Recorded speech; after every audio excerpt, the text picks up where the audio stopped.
all the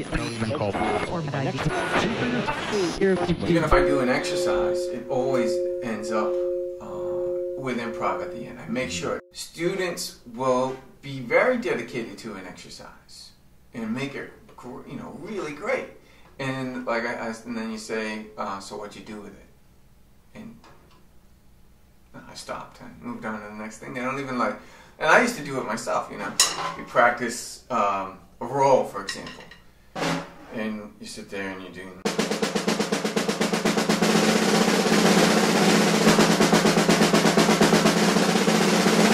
Drummers is always bigger, louder, faster. Well, I did it at 120, I gotta do it at 130, I gotta do it at 144, and then you make it at 144 and you're like, well, it's good and fast now. The end. Right? It's over. And you don't even I don't know, and I had some teachers that didn't even stress that you improvise with them. So take that, for example, a role. Instead of, you can play it fast like that, but you can also play it super slow and awesome. So you basically make your routine. Again, you give yourself the rule that all I'm going to do is play double strokes, right, right, left, left, around the kit. And you can go beyond that and give yourself another rule and say it's only going to be 16th notes. Can't even bend the rhythm. You have to make your music by playing double strokes on the kit. And then you give yourself a tempo. You start playing 16th.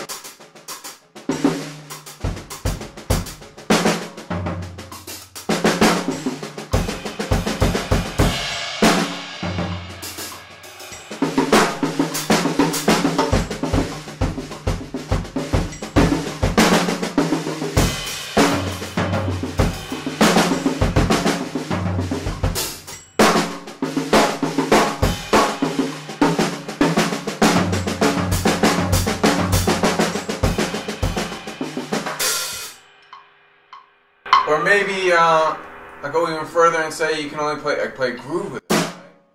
So with doubles, maybe you go.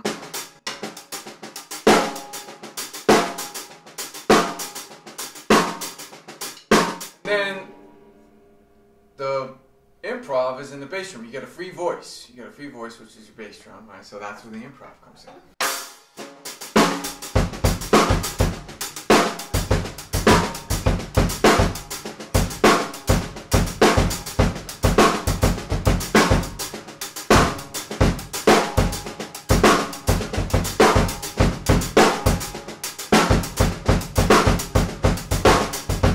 Obviously, no one sits down on the kit and can just do that pattern, right? Just do free stuff over against the doubles. So then it leads you to an exercise. You're like, oh, I can't. So now I got to go and practice my bass drum figures against this, because it's like finding that thing that you can't improvise. Like maybe if you're playing sax, like a set of changes or something that you can't.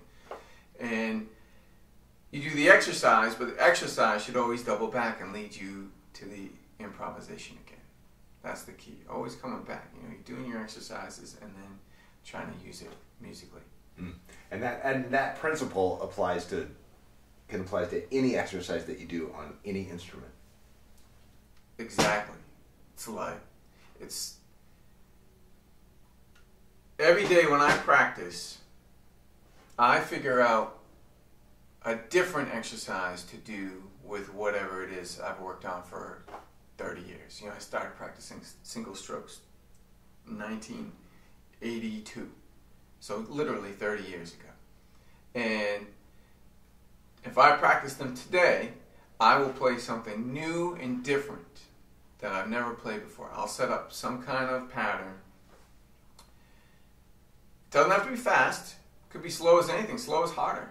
But I'll set up some pattern where I'll make myself play singles in a completely different way than